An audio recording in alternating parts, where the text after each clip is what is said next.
आज का हमारा टॉपिक ऑफ डिस्कशन है ट्री डेटा स्ट्रक्चर में हम पढ़ेंगे एवीएल ट्री में डिलीशन। तो इससे पहले हमने 3 वीडियोस देखी। सबसे पहले हमने देखा एवीएल ट्री का इंट्रोडक्शन कि एवीएल ट्री क्यों पढ़ते हैं, जरूरत क्या है एवीएल ट्री और इसका फुल फॉर्म क्या है। उसके बाद हमने पढ़ा कि एवीएल ट्री में रोटेशन क्या होते हैं, तो हमने चारों रोटेशन देखे।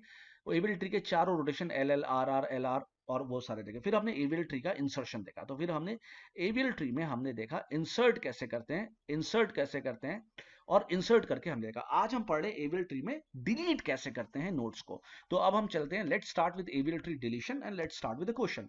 तो अब डायरेक्ट क्वेश्चन सॉल्व करना है, कोई दिमाग लगाना ही नहीं है। तो अभी हमें दिया delete from AVL tree following elements. ये एलिमेंट आपको, ये एवीएल ट्री दी हुई है, तो अब आपके सामने ये एवीएल ट्री है।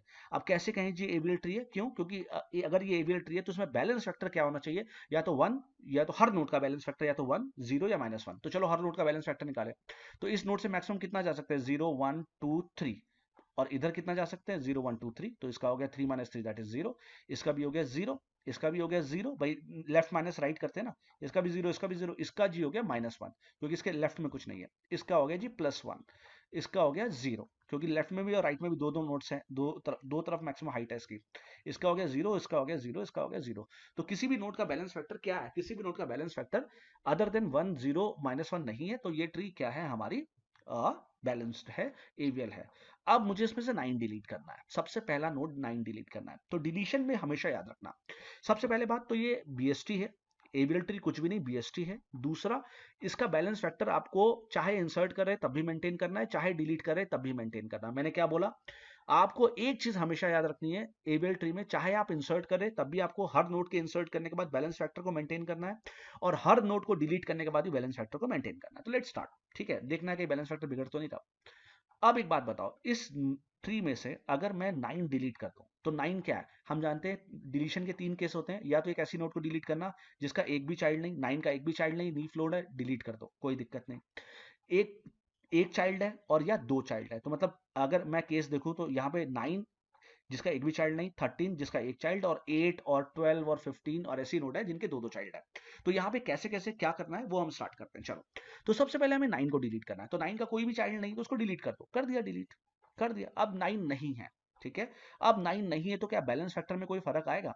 ठीक है, चलो अब उधर का तो सेम रहेगा। इधर देखें, 0 1 2 3 मैक्सिमम जा सकते हैं, 0 1 2 3 3 जा सकते हैं, तो ये तो 0 रहेगा क्योंकि उधर 3 है। इसका देखो, इधर भी 2 जा सकते हैं, इधर भी 2 जा सकते हैं, तो 0 रहेगा। इसका फर्क पड़ जाएगा, ये जो क्या था 0 था, ये क्या हो जाएगा, 1 हो जाएगा ना। क्यों? क्योंकि लेफ्ट में 1 है, राइट में कुछ भी नहीं, और ये क्या है 0। तो हमने क्या देखा, 9 के जाने से, 9 के चले जाने से कोई फर्क नहीं पड़ा। 9 अगर जा भी रहा है तो उसके चले जाने से कोई फर्क नहीं पड़ा। तो लेट 9 गो, लाइन 9 के जाने से कोई फर्क नहीं पड़ा, तो लेट द 9 गो, कोई फर्क नहीं पड़ता हमें। ठीक है, तो अगर 9 चला गया तो हमारे पास ट्री क्या है, मैं इस ट्री को बना लेता हूं ताकि आपको क्लियर होता जाए। 15 12 8, then we have 5 5, then we have 12, we have 13, then we have 14, after that we have 20, then we have 18 this side, and side of 18 we have 17, left of 18 we have 17,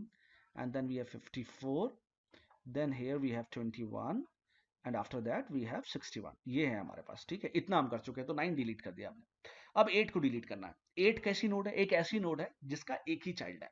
अब आपको पता है कि ऐसी नोड को delete कर रहे हैं जिसका एक ही चाइल्ड है। ठीक है, तो क्या होगा, 8 ऐसी नोड को डिलीट कर जिसका एक ही चाइल्ड है, तो कौन उसकी, उसके चाइल्ड की केयर कौन रखेगा, उसका पेरेंट। अब 12 8 का पेरेंट था ना, तो 12 will take the care of, 12 will take care of which 8, will take care of child of 8 which is 5। तो what will happen, यहाँ पे क्या आ जाएगा, 5 आ जाएगा और 8 डिलीट हो जाएगा, तो 8 डिलीट हो गया। क्या ऐसा करने से बैलेंस फैक्टर में कोई फर्क पड़ा? बिल्कुल देखना पड़ेगा। ठीक है, लेट्स स्टार्ट। तो this is what, 0 1 2 3, and this is 0 1 2 3। इधर से भी 3 मैक्सिमम जा सकते इधर, तो दिस इज 0। इधर वाला तो हमारा जो सेम था, इधर तो कोई फर्क नहीं था, तो इसको हम जस्ट राइट कर लेते हैं, इससे कोई फर्क नहीं है। इधर देखो 0, इधर देखो 0 1 1 जा सकते हैं, इधर 0 1 2 जा सकते हैं, तो 1 - 2 दिस -1, कोई फर्क नहीं। This is again -1 and this is again 0। तो अभी भी 8 को भी डिलीट करने से कोई फर्क नहीं पड़ा, क्योंकि ट्री का जो बैलेंस फैक्टर है वो या तो +1 है, या तो -1 है, या तो 0, कोई फर्क नहीं पड़ा। ठीक है, यहां तक भी बिल्कुल ठीक चल रहा है। अभी चलो 12 को डिलीट करते हैं। अब आती है बात 12। 12 क्या है? 12 एक ऐसी नोड है जिसके दो चाइल्ड है। मेन बात अब आती है, 12 एक ऐसी नोड है जिसके दो चाइल्ड है। तो क्या सीखा है हमने? अगर किसी एक ऐसी नोड को डिलीट करना है जिसके दो चाइल्ड है, तो उसकी जगह कौन लेगा? तो उसकी जगह दो लोग ले सकते हैं, या तो उसका in order successor, in order, ये हमेशा याद रखना, ये वेरी इंपॉर्टेंट क्वेश्चन है इंटरव्यू का, या तो उसका इन ऑर्डर सक्सेसर, या उसका इन ऑर्डर प्रीडिसेसर। प्रीडिसेसर मतलब क्या हुआ इस बात का? देखो अभी मतलब समझते हैं। देखो सपोज करो, मैं इस ट्री की बात करता हूं, इसमें से अगर 12 को जाना है, 12 को जाना है, तो अब इसका आप इन ऑर्डर निकालो। इन ऑर्डर आपको पता है कैसे निकालते हैं, that is not a big case. In order के लिए आप ये बीच वाला लाइन खींच लो, बस ये मैं आपको समझा चुका हूं मेरा ट्री का, अगर आपने वीडियोस देखे होंगे। तो सबसे पहले हम यहां से चलेंगे, तो ये 5, ये 8, ये तो सबसे पहले 5 टच हुआ, फिर 8, फिर 9, देन 12 एंड देन 13। अभी मैं इतना ही करता हूं, तो 12 का इन ऑर्डर 12, अब आगे इन ऑर्डर आएगा, तो लेकिन मैं 12 को डिलीट कर रहा हूं, तो 12 का प्रीडिसेसर कौन है? 9। और 12 का सक्सेसर कौन है? 13। क्या बोला मैंने? 12 का प्रीडिसेसर कौन है? पहले वाला कौन है? 9। और 12 का सक्सेसर कौन है? 13। आज मैं आपको एक ऐसी टेक्निक देता हूं जिससे आप जिंदगी में आपको निकालने की जरूरत भी नहीं पड़ेगी। क्या है? जिस भी नोड का, फाइन, जिस भी नोड का आपको इन ऑर्डर सक्सेसर या प्रीडिसेसर निकालना है, आप क्या करो, सपोज करो 12 का आपको इन ऑर्डर सक्सेसर निकालना है, तो वो जो लेफ्ट ट्री है 12 की, उस लेफ्ट ट्री में जो सबसे बड़ा एलिमेंट है, लेफ्ट ट्री में जो सबसे बड़ा एलिमेंट है, वो उसका बनेगा प्रीडिसेसर। और अभी आपने देखा था 12 का प्रीडिसेसर क्या था? 9। तो इस लेफ्ट सब ट्री में सबसे बड़ा क्या है? 9। तो 12 का जो प्रीडिसेसर होगा वो 9 होगा। और राइट सब ट्री में जो सबसे छोटा है, 12 की राइट सब ट्री क्या है? ये, इसमें सबसे छोटा क्या है? 13। तो ये 13। तो अभी अभी मैंने आपको दिखाया भी था। तो अब आपको समझ में आ गया, अब आपको कैलकुलेट करने की जरूरत नहीं है, तो अब आपको समझ में आ गया कि मैं क्या कहने की कोशिश कर रहा हूं। Fine, okay. आप रिवाइंड करके देखना वीडियो को।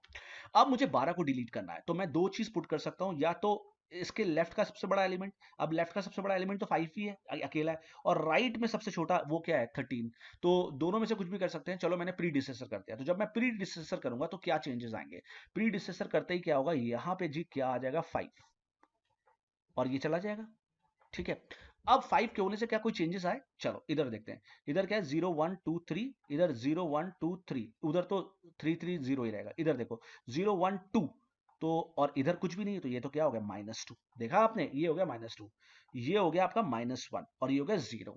तो अब आपने देखा कि हाँ, अगर अब मैंने 12 डिलीट किया है, किससे? प्रीडिसेसर से, तो भैया चेंजेस आ रहे हैं। और चेंजेस क्या है कि ये 5 का बैलेंस फैक्टर बिगड़ गया। अभी ये बैलेंस, अब आप देखो बैलेंस फैक्टर कैसे बिगड़ रहा है? ऐसे ऐसे, ये कौन सा? राइट। तो ये कौन सा रोटेशन होता है? आरआर। और आरआर में क्या करते हैं? जिस नोट का बैलेंस फैक्टर बिगड़ा है उसको क्या घुमा दो? Anti clockwise.